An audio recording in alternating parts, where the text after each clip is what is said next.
So, well, I just figured I'd make a quick video on the SO38. Well, I have it on my bench. I borrowed it for a friend, and I figured I'd explain my reasoning behind some of the moves I made when pouring it.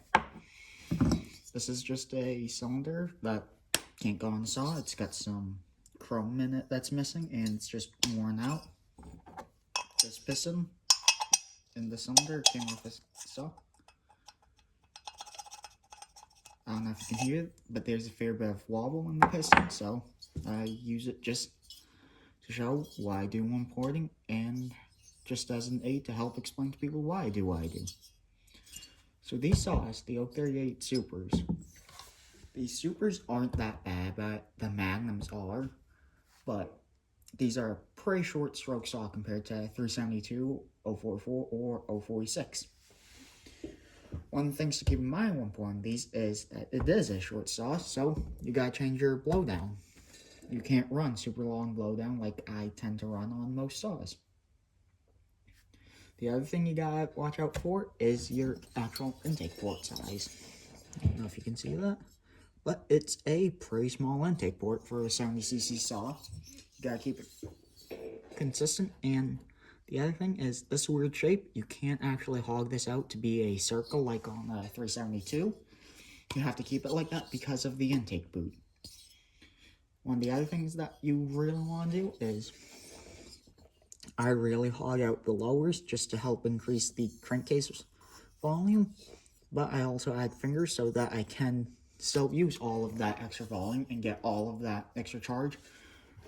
Follows those up into the actual cylinder itself. The other thing I do is I do actually increase the size of the exhaust port on the 038s more than I would in 046 or 044 or even 372, just to help get the exhaust gases out faster because I have to run a shorter blowdown.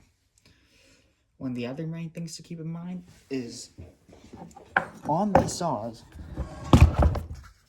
and one who's running 038 knows these have pretty small and pretty restrictive air filters.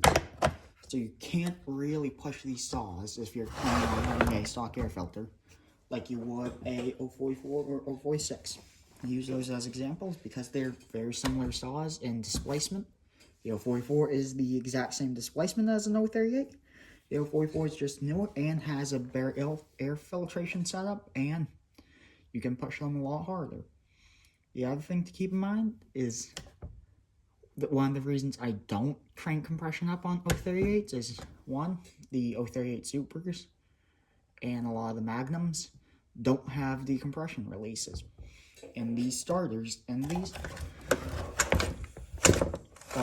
single pole starters versus the double pole starters of a lot of the newer saws such as 044s or 046s.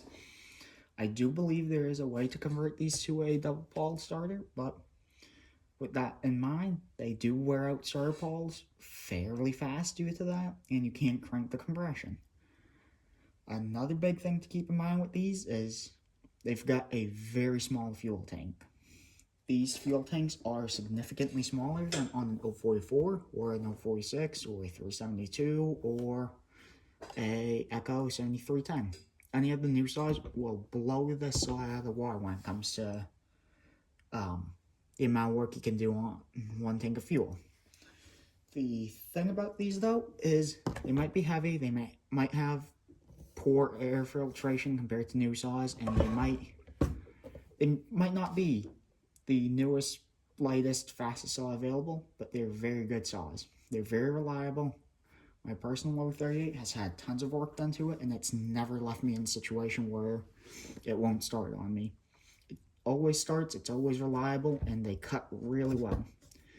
It's about as heavy as an 046 with the same displacement as an 044, which I know that might sound really heavy, but they're not. I run this saw. I've been testing it with a 32 full comp, or in this case, skip chain.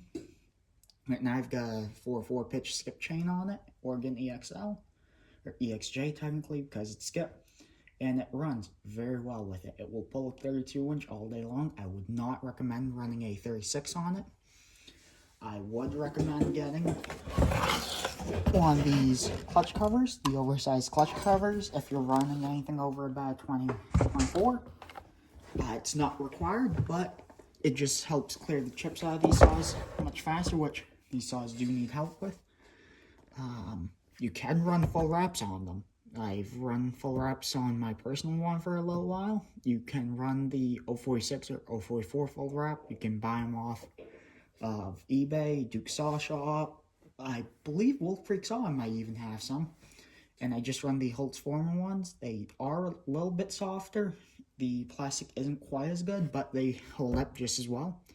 Just make sure when you're putting it on, these bolts right here,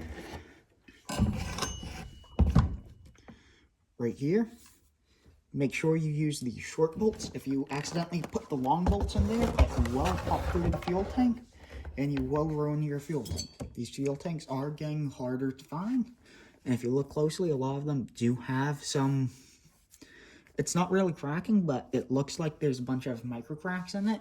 That's perfectly fine with these. Almost every 038 I've ever come across has that. But these saws are great saws. They run hard, they last forever, and they're just good reliable saws. Might be a little bit heavier than the newest 462, but they run well, and they've always treated me well. The one thing to keep in mind is they are a short stroke. So keep that in mind when pouring, but other than that, you can do all your normal tricks with the finger ports. These came from the factory with a lunged exhaust, so I just cleaned them up. This one from the factory was a little more pointed than I liked, but I didn't want to take it down too far just to help maintain piston support. But overall, they're great saws.